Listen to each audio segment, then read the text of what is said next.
Hello everybody, welcome back. Let's have a look at XRP then. So XRP doing something particularly interesting, but again something that we were kind of expecting going back a couple of days from my XRP ready to explode video. Like I say, I mean it's not exploding at the moment, but I mean since that video it's definitely gone up. So the video, roughly speaking, it's done a 16% move. That's not quite what I mean by exploding.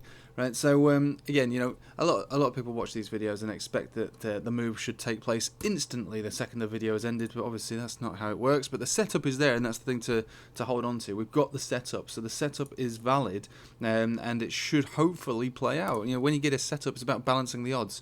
So here we go, back on the 4 hourly. This is where a lot of the interesting setup began. So coming in from the lows above all major moving averages, golden cross basically being dumped into. That's what we generally expect from any golden cross. Doesn't always happen, but it's a pretty common occurrence that you get that. It gives you the opportunity to get in at that level and try to long, I suppose, if you've got the balls to do that sort of thing.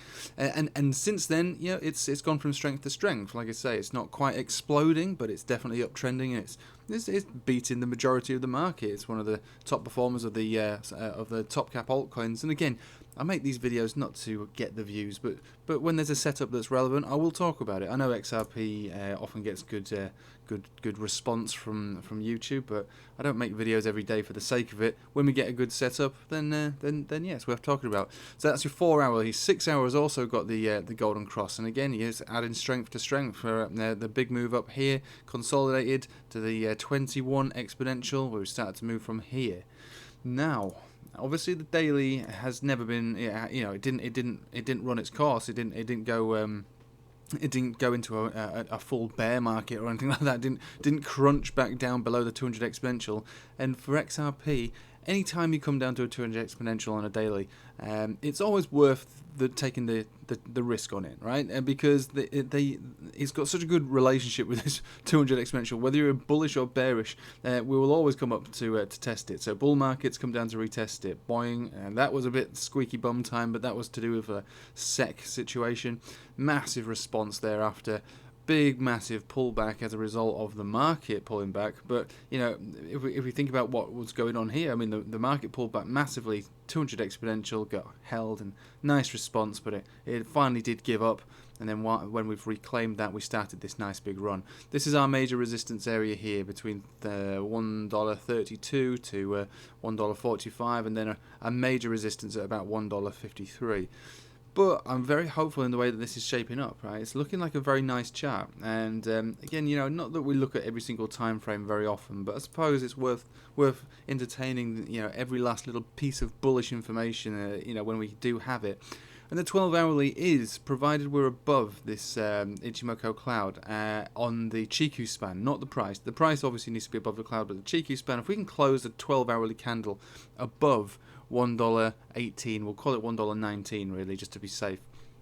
That will give you a signal for, and I'm not suggesting anybody does anything irrational based on a single signal on a 12-hourly chart, but again, hopium and signals, you know, they can be married, you know, and this is one of those situations. So we've got a green portion of the cloud here, stage 1, price above the cloud, stage 2, cross at any point, stage 3, and this is stage 4. And when you get one of these signals, when you have 4 components of the Ichimoku cloud in this sense, what it suggests is a big push up, so a big move up.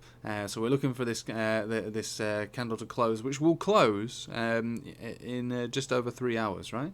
So if we get that, then it'd just be a matter of time, right? And you know, as it's a 12-hourly chart, we could be waiting, and you know, as little as immediately, or maybe, you know, 2 or 3 days for this signal to play out in itself. Doesn't mean that it can't come down. So in the short term, but that signal will be solidified, and we'll be looking for a big push, and the push should take us into this resistance box.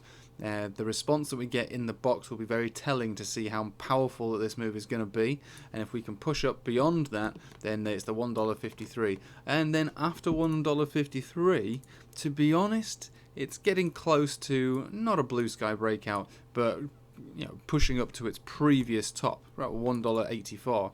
So these are all very realistic targets. Like I say, you know, it is a subtle moon boy talking here. It's just an update on that video that I made, which I'll just refer to here.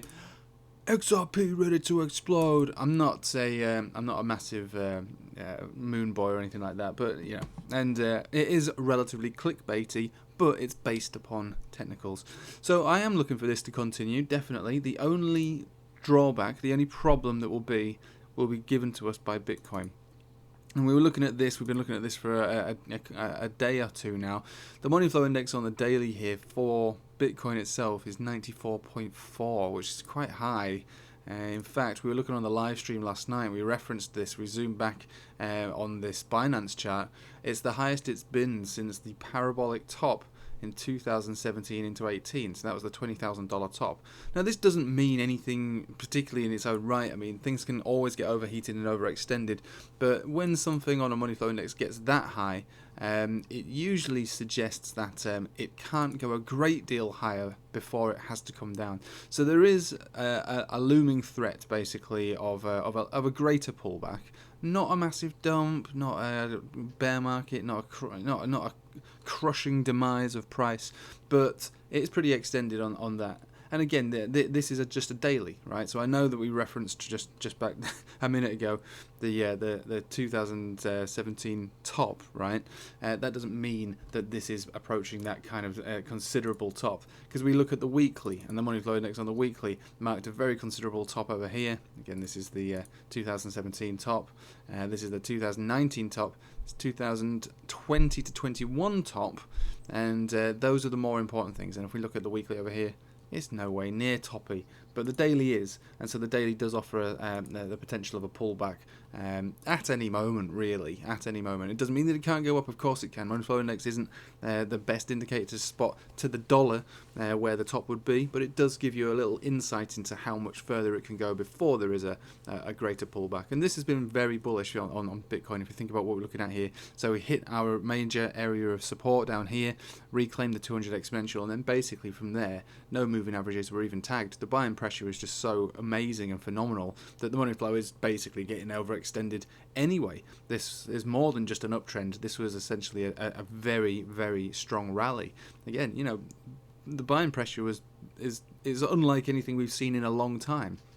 On normal instances, you will get retests of moving averages 21, 10, 20, 21, 10, 20. That's very normal. This kind of reminds me a little bit of how we were moving towards the latter stages of this bull market over here. Buying pressure was phenomenal all the way outside of the Bollinger Band. Even then, we got tagged on the 20 and the 10, but there was quite a few number of days that went by where we weren't even being supported or being retesting any moving averages whatsoever, and that did lead to a relatively high money flow index read, but not as high as what we have today.